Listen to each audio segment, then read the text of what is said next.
November 2020 is AcWriMo, or Academic Writing Month, a writerly event that is pretty similar to NaNoWriMo, which you might have heard of, but instead of a creative focus, it has a more scholarly emphasis.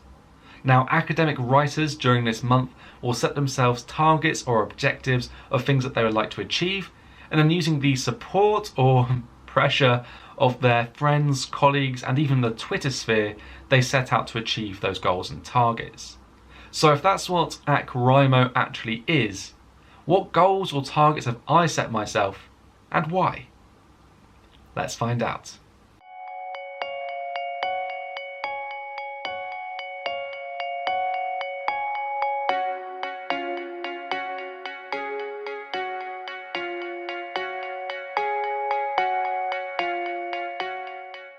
Hey, thank you for not closing the video. For those of you who don't know who I am, maybe you've just found my channel or something, my name is Liam Knight and I am a second year English Literature doctoral researcher at the University of Birmingham.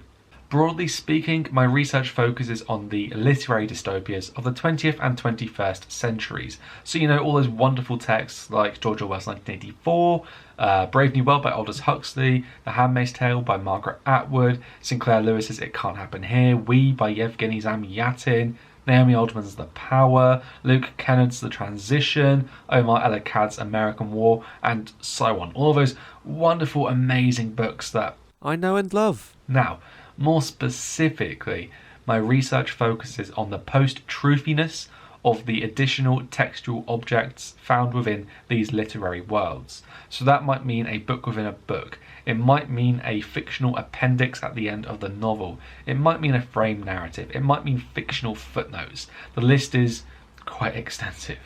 Anyway, that's who I am if you didn't know who I was already. Now for AcWriMo, I have set myself two key tasks or objectives or whatever you want to consider them to be. Now, first of all, I would like to write and submit a conference abstract. Now, I've had my eye on this really amazing sounding conference for quite some time, to be honest, and the deadline for submissions of abstracts is this Friday, the end of this week. So basically, if I want to present a paper, present some of my research at this conference, I need to get a move on. Now, my second and last target for this year's AcWriMo is that I would like to write an article based on my recent research. Now, my reason for doing this isn't to get it published somewhere, although, you know what, somewhere down the line, that'd be amazing. Instead, I want to do this because I think it'd be good for me to practice writing something long, detailed, and self-contained. Now, I'll talk more about this article probably later on in the video, but for now, I'll tell you it's got a 7,500 word count, which is no mean feat. It's not massively huge, but at the same time, it's not something that you can just write in one afternoon. Now, these two targets have received approval from my lead supervisor, Dr. Nathan Waddell, who in fact suggested that I write the 7,500 word article. So thanks, Nathan. Thankfully, that piece isn't actually due until the end of the month, or certainly at the far end of the month. So for now, I can put it on the back burner. Instead, it's time for me to focus on writing that conference abstract. So, Liam, what is a conference exactly? Great question, Liam. Thank you for asking.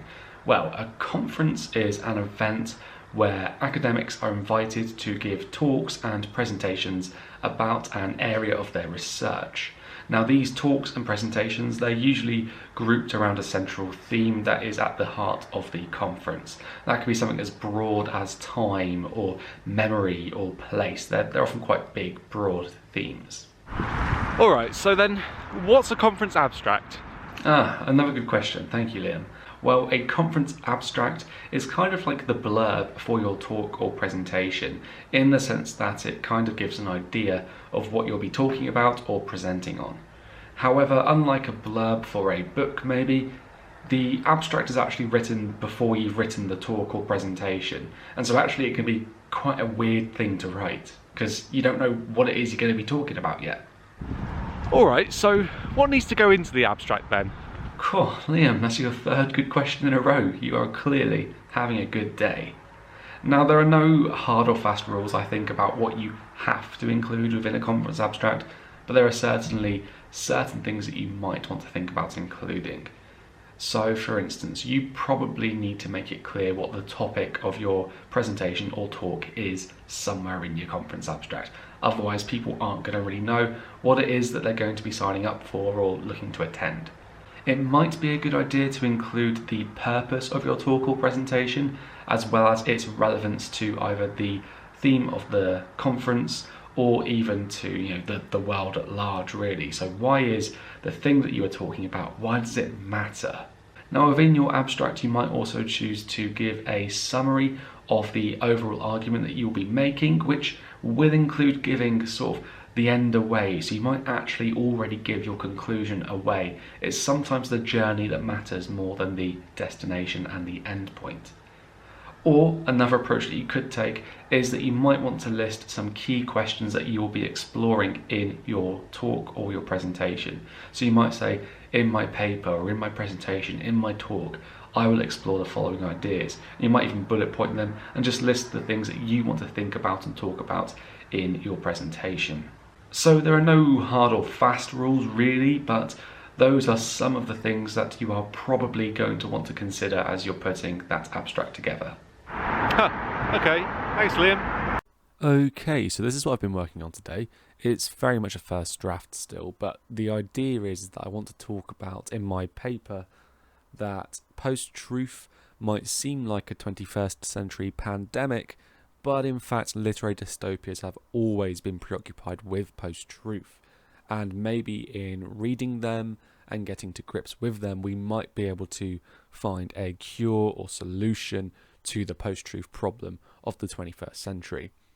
Now, this is very much a first draft, and I'm aware it is far from finished. It's probably quite a bit patchy in places, probably could be phrased a bit better, etc. But I think it'll do for now. But what I'm going to do is I'm going to send this off to a few people to get some feedback and see what they have to say, and I'll use that to inform my second draft. So yeah, that's what I've been up to today. Okay, so in the last half hour, 45 minutes or so, I've just been reading over a few articles that are relevant to my abstract, and actually in that time I've had a few pings, and yeah, I've already received feedback from various people on my abstract. So I guess it's time for me to read over their feedback and to use that to help me write a second draft. So here we go.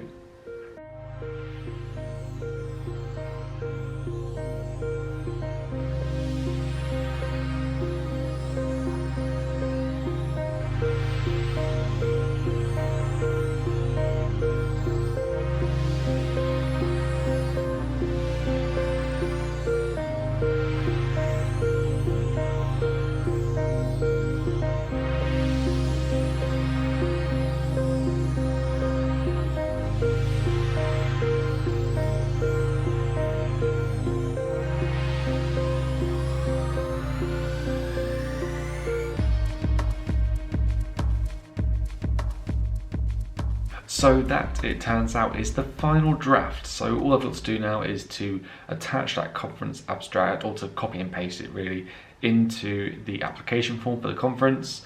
I need to fill out some other tick boxes really, what my name is, what university I come from, email address, etc.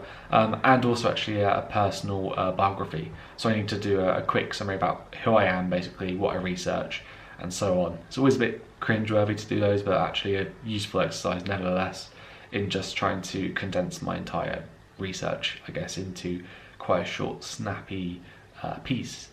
Now, I'll be sending it off in just a moment, and I'll hear back within the next few weeks. Some point by the end of the month I'll find out if I've been successful or not in my application to deliver a presentation or paper at this conference. Now, the opportunity to present at this international conference, if I'm successful, I'll probably give more details about that later in the video somewhere. If not, I'll probably never mention it again and cry off camera. Anyway, I'm really excited to be able to possibly deliver at this conference, because it'll be my first international conference I'll be presenting at as a PhD student.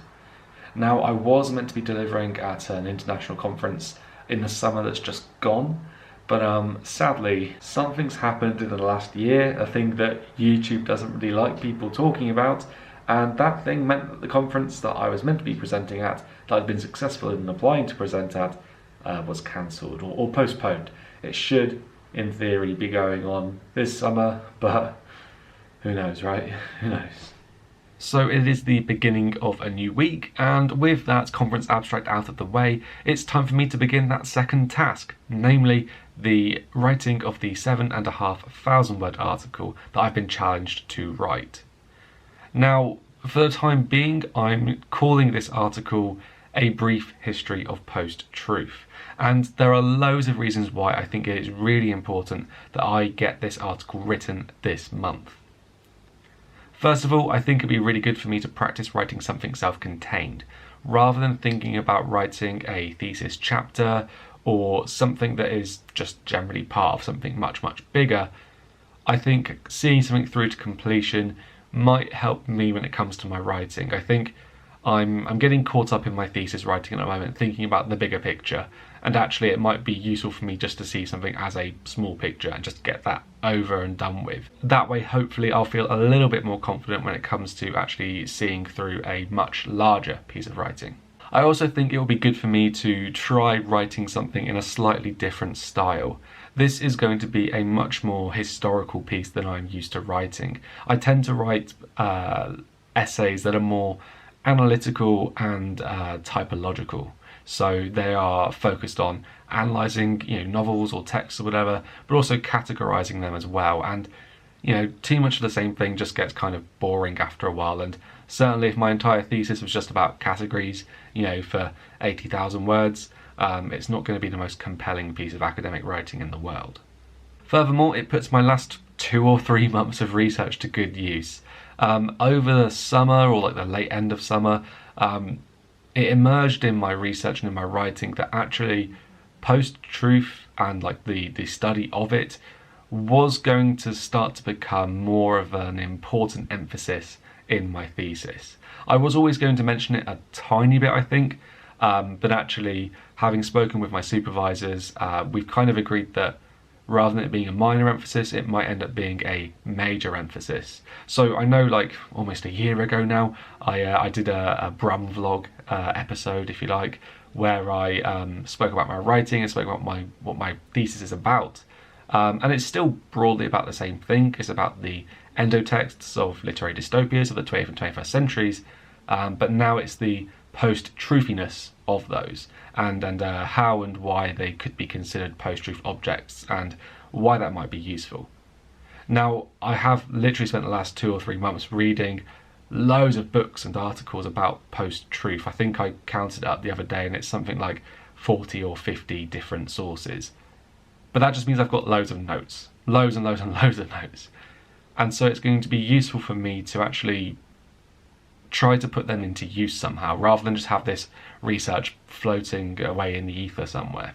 So hopefully turning the ideas that I've got in mind into something a bit more focused and structured around an argument, basically, I think will help me out quite a bit. And actually kind of attached to that is that I think it will solidify my understanding of post-truth. Like I said, I've done loads of research so far, but all those notes are just saved on my laptop. I can't, off the top of my head, reel off loads and loads and loads and loads and loads of facts about post-truth. I could do some, of course, but not loads. And so it'll be useful for me to put it into writing, so that way my thinking has become, or will become, I hope, distilled, if you like, clarified, condensed, whatever word you want to use for it, really. And hopefully that writing, either the actual piece itself, the writing itself, or the clarity of understanding that I'll gain through doing it, that should prove to be quite an important foundational piece of work in my thesis. So yes, although I said it's useful to do something self-contained, maybe something self-contained can actually still be self-contained and part of something bigger. I don't know. Anyway, that's why I think it's really important for me to tackle this goal over the remaining 3 weeks or so of AcWriMo. Now, I've been thinking for a while about how I'm going to start writing this article, and actually the thing I'm going to do first is, rather than write it straight away and get stuck into writing, I'm actually going to review the notes that I've already made.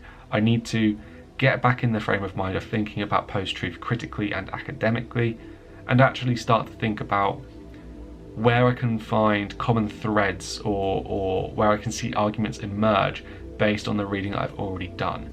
So today, at least a part of today, who knows what else is going to come up, what else I'm going to be surprised with. Today, I'm going to be focused mostly on condensing the notes I've already made.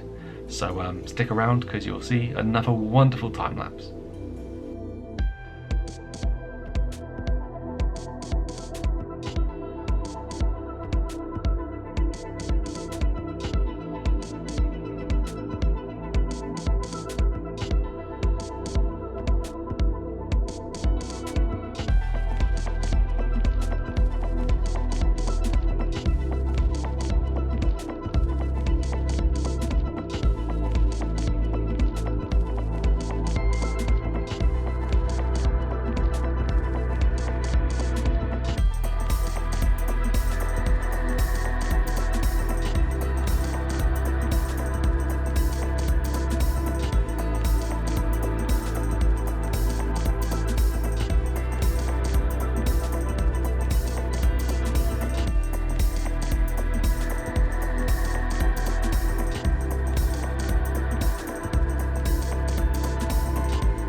So now that I've condensed those notes quite a bit, to be fair, I guess it's time for me to actually start to write my article.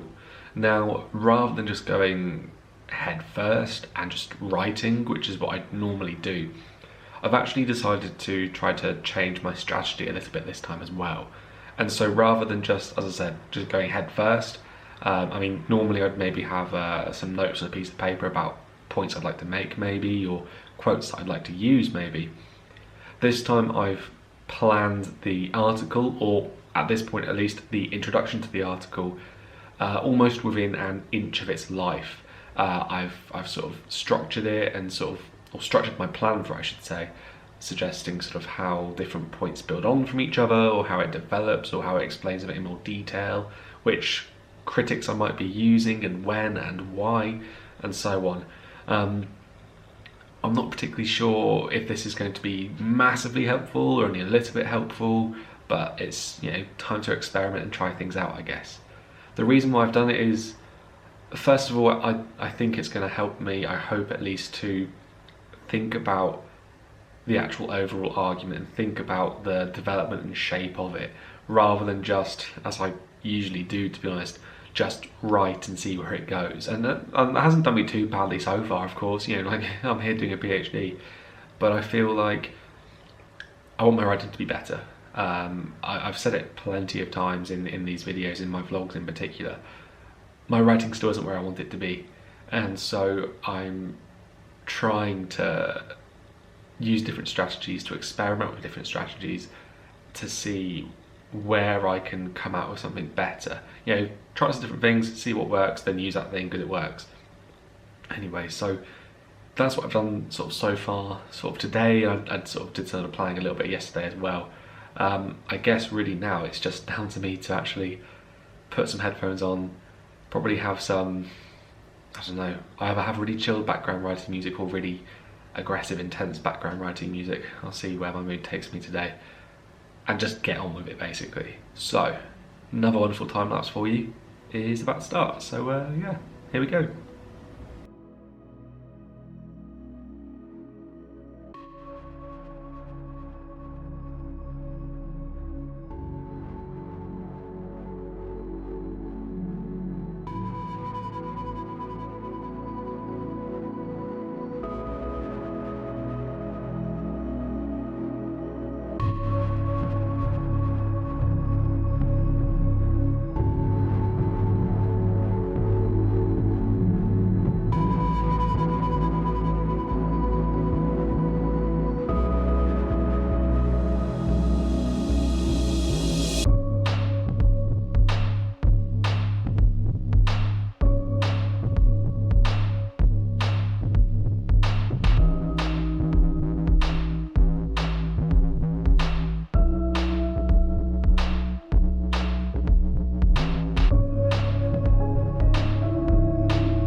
So it's the beginning of a new week, and obviously I need to carry on writing my article. I'm sure you've seen through the various time lapses and whatnot that I've hit at the end of that first week about 3,000 words or thereabouts. And given that I was only done 3 days, I think, of actual writing, I'm on track. I've got a little over a week left in which to submit this piece, and I'm just short of halfway there, or I'm what, like 2/5 away there, 40% there. So I'm getting there. Now, of course, you saw those time lapses, and you saw me sort of plonking away at my writing and sort of just ploughing through, really. But there are some things that you didn't actually see, such as I can't do this. What am I even trying to say here? I can't get my ideas on paper. I am such a failure. Why is writing so hard? Now, as much as I'm, joking about it a little bit there, certainly this last week of writing has actually been quite difficult. Probably because I'm writing more out of my comfort zone. I think that's probably a big part of it. I'm used to writing about literature, being an English lit student, and writing more about sort of the history of an idea, the sort of politics behind an idea, etc., social criticism. It's definitely not something I'm used to doing, I think. So that's probably one of the reasons why I find it so difficult.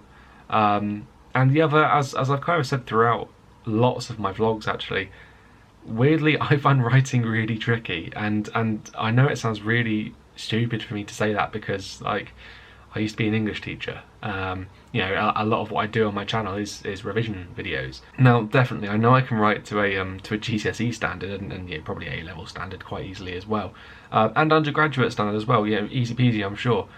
But writing at PhD level, just, I don't know, it's tricky, and I'm struggling, to be honest. I have lots of ideas up in my head, and then can't necessarily get them down onto paper or on the screen very effectively. And it's really debilitating sometimes. There's a severe disconnect, and I don't like it.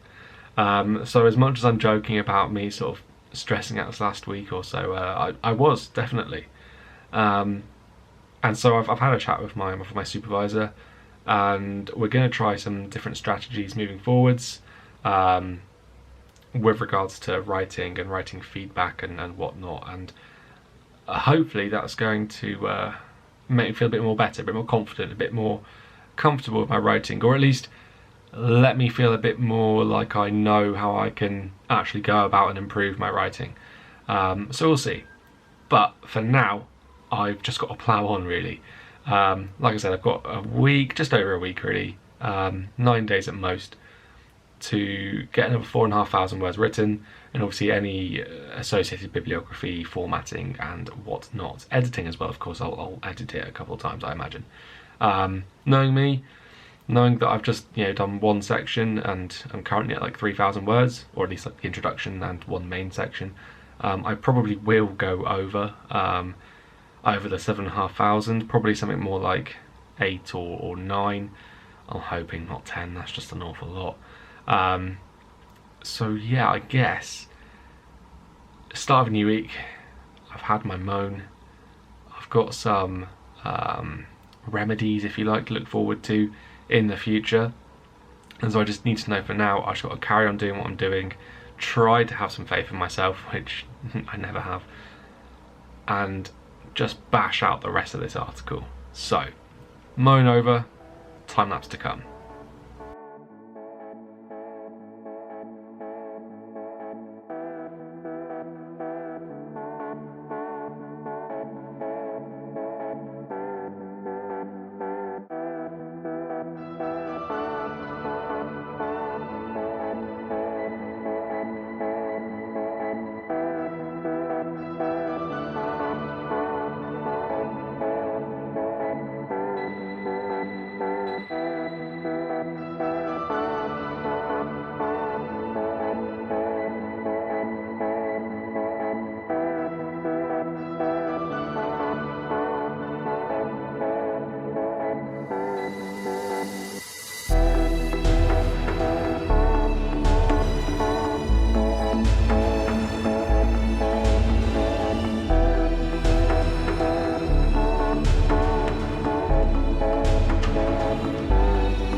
Okay, so it's Friday the 20th of November, and so you might be thinking, hey, what happened to Thursday the 19th? And well, I didn't record yesterday because Thursday the 19th was rubbish. It was just such a rubbish, awful, crappy day. I just kind of woke up totally exhausted and just could not get beyond exhaustion, to be honest. And so I only got 600 quite rough words done. Those 600 words did mean that I limped, if you like, to the end of a section of the article that I'm writing. And so because of that, because I reached the end of a section, and just because it took me so long to write so little, I called it a day, had an early night, and just finally listened to my body and to my brain. Now, I definitely think I was probably suffering from a bit of brain drain, a bit of mental fatigue, as it were, just because lots has been going on the last sort of week or two. I've written an awful lot, I've been thinking incredibly hard, and I think I just sort of hit a bit of a wall, to be honest. And so I probably should have listened to my body a lot sooner and just taken it easy, or certainly much easier. And maybe in future I will do, but I don't know, I was being a bit mean to myself. I just wanted to keep on pushing. And maybe that wasn't the best thing to do, but like I said, I took it easy in the end. Anyway, it's a new day. I'm hoping I'm feeling a little bit more refreshed, although the bags under my eyes probably say not. So I'm at currently about 6,000 words, 6,100 words, just looking at the laptop now. So if I've got a 7,500 word count to meet, I've only got 1,400 left to do. So, hopefully I can get most of that done today. I doubt all of it. And then finish up anything over the weekend, or more realistically on Monday, because I don't be working all the time because I'll just burn out and crash out again.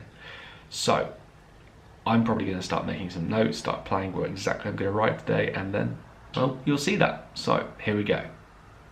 But before I actually do that, I thought it would be useful to actually go over what I've written so far. As I said in just that previous clip, I did say I finished a section, and I'm aware that I've probably spoken really broadly about what I'm writing about, but I haven't actually said really in detail what exactly I'm trying to do here. So bear with. To start with, I wrote my introduction, bit of background, set up my stall, what I was going to say in my argument. Now, my argument generally is that post-truth, or the phenomenon known as post-truth, is not just something new to the 21st century, and it isn't just something that exists in the Western world. Quite often, criticism or critics who write about post-truth tend to really write about America, and occasionally the UK, occasionally maybe Russia as well. But actually, my argument is that post-truth is something that we can see across the world and not just in those places. My argument furthermore is that post-truth isn't actually just a brand new thing. It's not just something that we've seen from 2016 onwards, which is generally when most people start to talk about it, in the sort of wake of Donald Trump, I'm going to say it.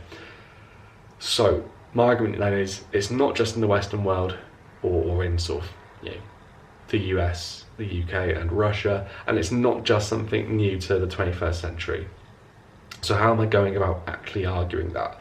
Well, first of all, after that introduction, I did a hefty sort of 2,500 word section on defining post-truth, in which I used basically a literature review. I went back and looked at what people have said about post-truth over the last 5 years or so, and sort of found my position within those arguments. In the end, I've defined post-truth as a mentality, a mindset, an attitude that is truth indifferent. So it's not necessarily a lie, because in order to lie you need to know and maybe care about the truth. Instead, it's something that is just said irrespective of whether the truth supports you or not. It is also, as well, being truth indifferent. It is it's something that actually tries to look like a fact. It tries to look like the truth, and it uses various mechanisms for doing that. And thirdly, it is something that appeals to emotions rather than to logic. Those are kind of like three key aspects of post-truth, I think. So I'd say it's a mindset that is truth indifferent, has the appearance of being true, and appeals to emotions rather than logic. So that was the first main section. The second main section, which is what I finished just yesterday, is where I was looking at the effect of post-truth, or the effects, plural, of post-truth.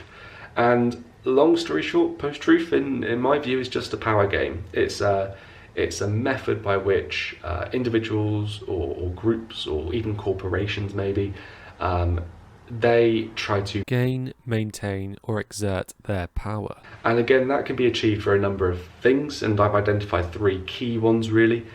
Those being post-truth inherently confuses people, and confuses them to the point almost of sort of intellectual incapacity.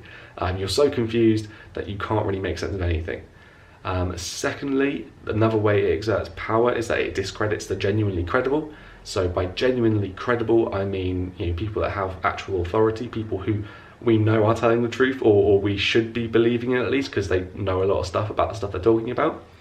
And then finally, post-truth is inciting or encouraging division. So it uses lots of divisive rhetoric in order to create groups of us and them. And the them is often a minority group that is denigrated and made to look like the enemy in some way, when in reality they're not. It's just creating a division for the sake of creating a division, really. So those are the 2 sections that I've done so far. I've got one final section now that I'm going to start today. Hopefully it's not going to be too long, too big. In that second section, I did talk about loads of different places across the world where post-truth has been used in the 21st century.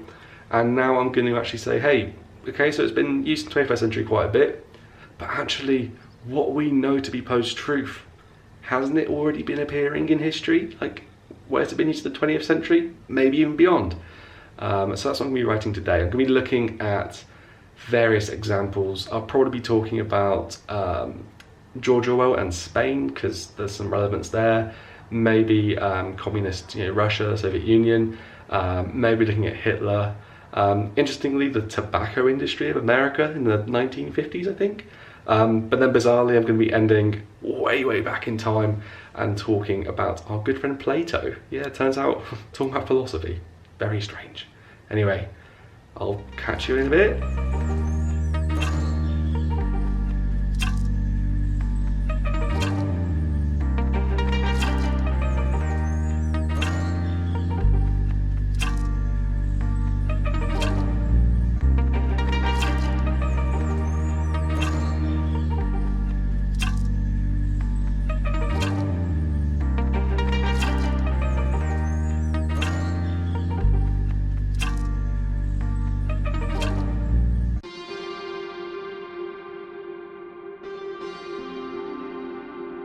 So quite predictably, that was quite a productive writing session.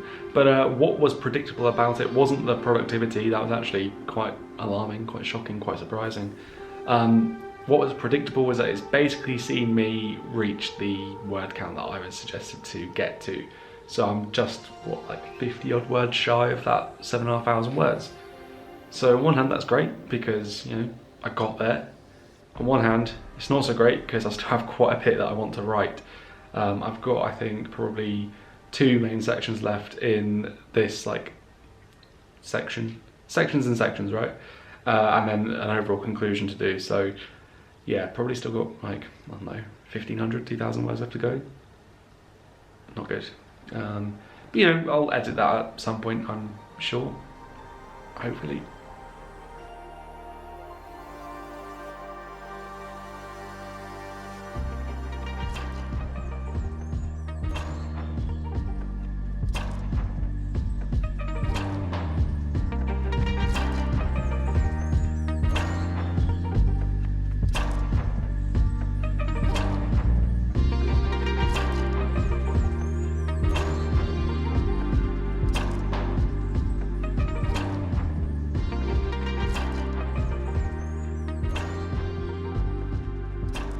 So a new writing day, and who knows, maybe today will be the day that I finish the first draft of this piece. Probably not. Maybe, who knows. Anyway, just to say that the abstract, the conference abstract that I sent off for seems like a lifetime ago, a few weeks ago, I got an email from the organisers of the conference a couple of days ago, and the email said that they'll tell me about a decision in a few weeks.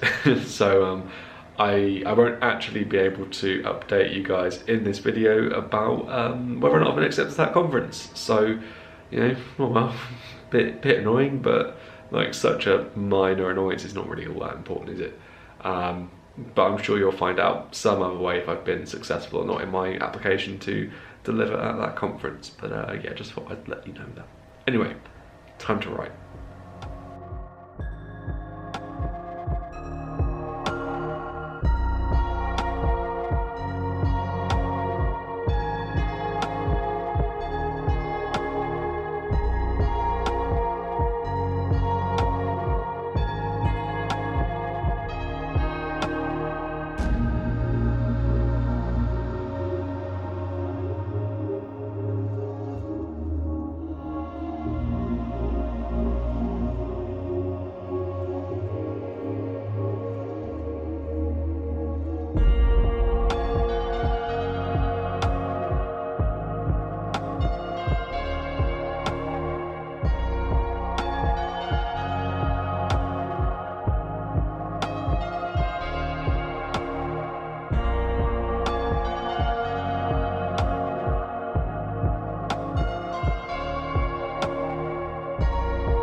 Hello, well, blimey, it's 7 o'clock. I still haven't actually left the office. However, there's a reason for that, and the reason is I think I sort of, I don't know, just got into a rhythm, transcended to some sort of higher plane. I don't know, the pieces of the puzzle fell together. I'm not sure what, but yeah, I've written, and I'll try and put a picture of this on screen now.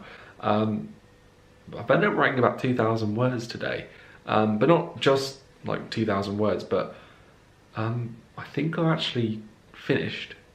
I mean, like I've done my 3 main sections. I've done the conclusion for that 3rd and final main section. I've done an overall conclusion. I still have to do like the bibliography and whatnot, but I kind of enjoyed that. But I think I've done this first draft. Now I know I whinged and moaned earlier in the video for you, earlier as in like 2 weeks ago, probably longer now for me. I moaned about having to write 7,500 words and thinking like, oh, that's so much. And then I said more recently for both me and you that I'd gone over that. And yeah, I am now at just shy of 10,200 words. Whoops. But hey, I've written something, and you know, that's always a positive. I'll probably look back at this, like certainly like the last 1,000 words or so that I've written today, tomorrow, and be like, oh my god, Liam, you wrote a load of trash. But for now, my exhausted, slightly crazy brain, I'm feeling a bit mad right now, I think it's satisfied. So, go me.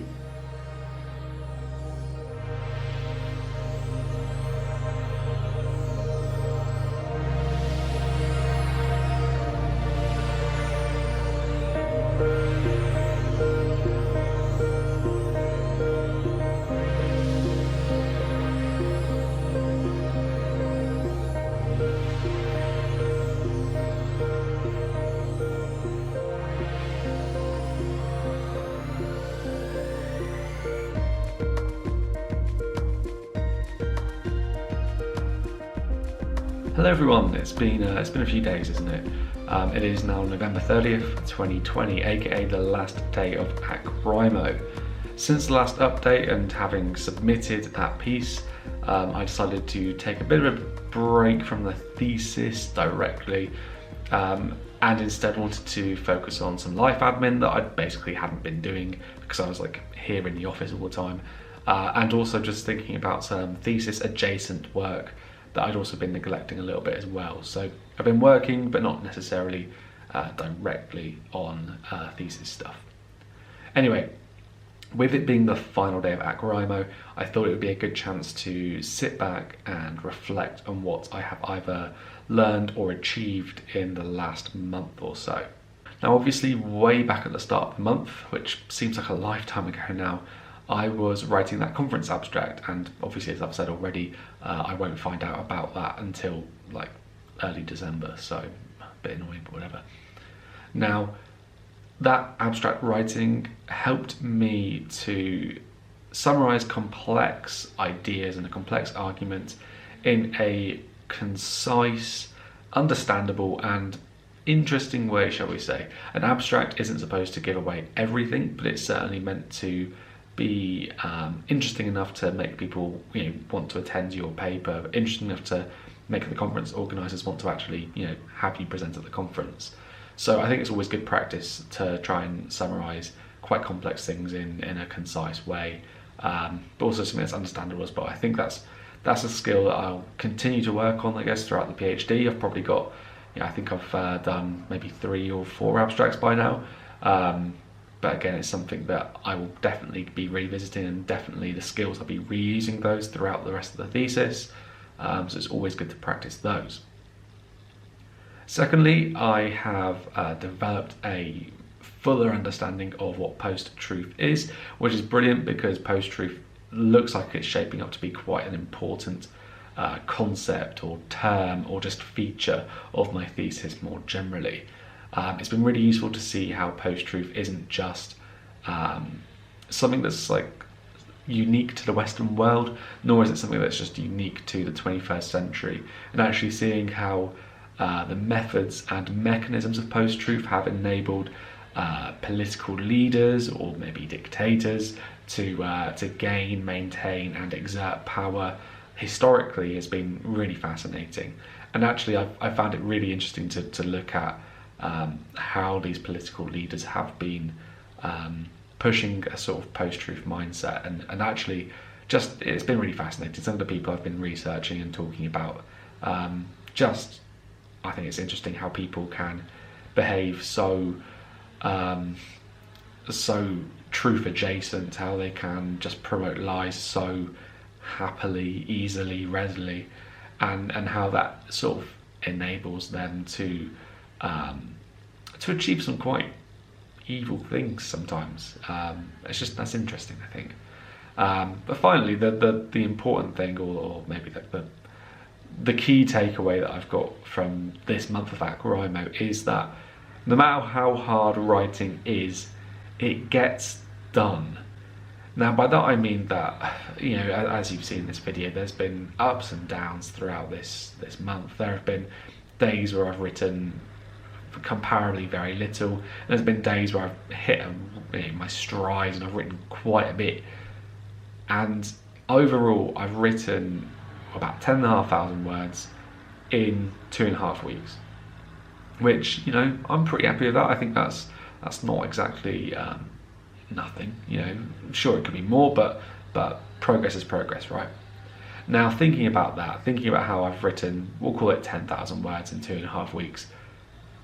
A thesis is only 80,000 words. It's only 8 times what I've just written. Now, if I've written 10,000-ish words in 2.5 weeks, in theory, if I was to scale that up, I could write all 80,000 words of my thesis in 20 weeks. Now, obviously, that's not necessarily totally how it would happen. Obviously, the idea of momentum and probably taking breaks and research all factors into it. But the idea that I was able to write about 1/8 of my thesis, or words that equate to about 1/8 of the thesis, in what is realistically quite a short period of time, 2.5 weeks, I think is quite comforting. It tells me that as much as I have this academic mountain to climb, if you like, actually it's doable. And that's something that I think we can all take comfort in, or all learn from. As much as it might seem that the tasks that we have, whether that's writing and research or something else that is sort of measurable and quantifiable, Putting time into it means that it gets done. And it may not mean it's got done perfectly straight away, but I think it's better in this case with writing to have got words on paper first. If it means that I spend 20, 25, 30 weeks over the next 2 years probably getting the bulk of the writing done, then that means I've got another year and a half or thereabouts to actually perfect that, to refine it, to make it more interesting, to make it more clear, to make it more persuasive and perceptive. As much as this last month was quite difficult at times and quite exhausting at times, it got done. And so too will my thesis, so too will my writing, so too will your writing. Putting the time in is, in the end, worth it. Thank you, AcWriMo.